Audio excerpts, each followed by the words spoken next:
আসসালামু আলাইকুম ওয়া রাহমাতুল্লাহি ওয়া বারাকাতুহু। আজকে শুক্রবার পবিত্র জুমার দিন, এই জন্য আমি এই হাদিসটা উপস্থাপন করছি। দেখেন, বুখারী শরীফের জুমা অধ্যায়ে একটি হাদিস আসছে।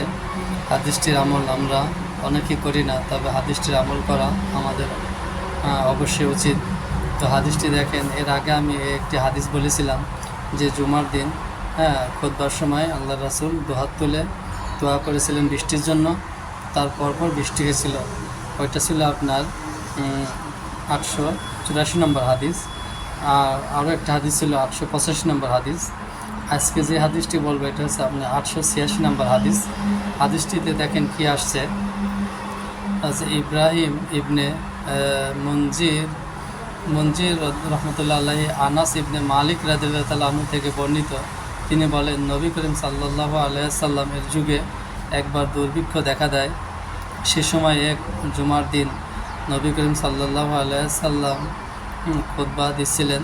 তখন এক বেদুইন উঠে দাঁড়ালো এবং আরজ করল, ইয়া রাসূলুল্লাহ, বৃষ্টির অভাবে সম্পদ ধ্বংস হয়ে যাচ্ছে, পরিবার পরিজনও অনাহারে রয়েছে।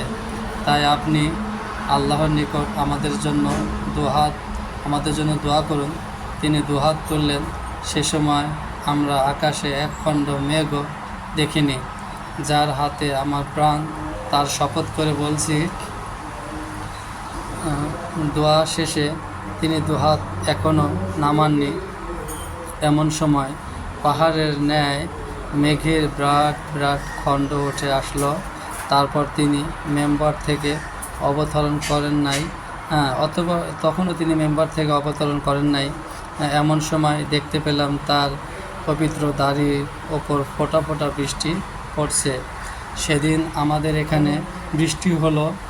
এর পরে ক্রমাগত 2 দিন এবং পরবর্তী জুমা পর্যন্ত প্রত্যেক দিন, পরবর্তী জুমার দিন সে বেদুইন অথবা অন্য কেউ উঠে দাঁড়ালো এবং আরজ করলো, ইয়া রাসূলুল্লাহ, বৃষ্টির কারণে এখন আমাদের বাড়িঘর ধসে পড়ছে, সম্পদ ডুবে যাচ্ছে। তাই আপনি আমাদের জন্য আল্লাহর নিকট দোয়া করুন যাতে বৃষ্টি থেমে যায়। তখন তিনি দুহাত তুললেন এবং বললেন, হে আল্লাহ, আমাদের পার্শ্ববর্তী এলাকায় বৃষ্টি দাও, আমাদের ওপর নয়। দোয়ার সময় তিনি মেঘের এক পরিবেষ্টিত অবস্থায় ঢালের ন্যায় মদিনার আকাশ মেঘমুক্ত হয়ে গেল। যখন আল্লাহ রাসূল দোয়া করছিলেন তখনই সাথে সাথে কি মদিনার আকাশটি মেঘমুক্ত হয়ে গেল, এ কথাটাই বলেছেন। এবং কানাত উপত্যকার পানি 1 মাস ধরে প্রবাহিত হতে লাগলো। আর এমন পরিমাণ পানি হয়েছিল যে ওই পানিটা আপনার যাচ্ছিল প্রায় 1 মাস সময় লেগেছিল। তখন মদিনার চতুর্পাশে যে কোনো অঞ্চল হতে যে কেউ এসেছে সেই মুষলধারা বৃষ্টির কথা আলোচনা করেছে। তো তারা এই ধরনের আলোচনা করতো যে মদিনায় এই 1 সপ্তাহ প্রচুর বৃষ্টি হয়েছে, ওই কথাটাই বোঝানো হয়েছে।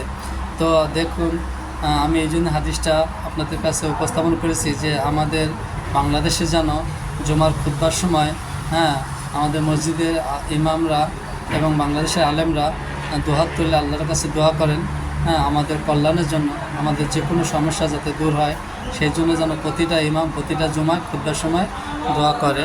তো আশা করি আমাদের দেশেও প্রতিটা ইমাম আল্লাহর কাছে দোয়া করবেন।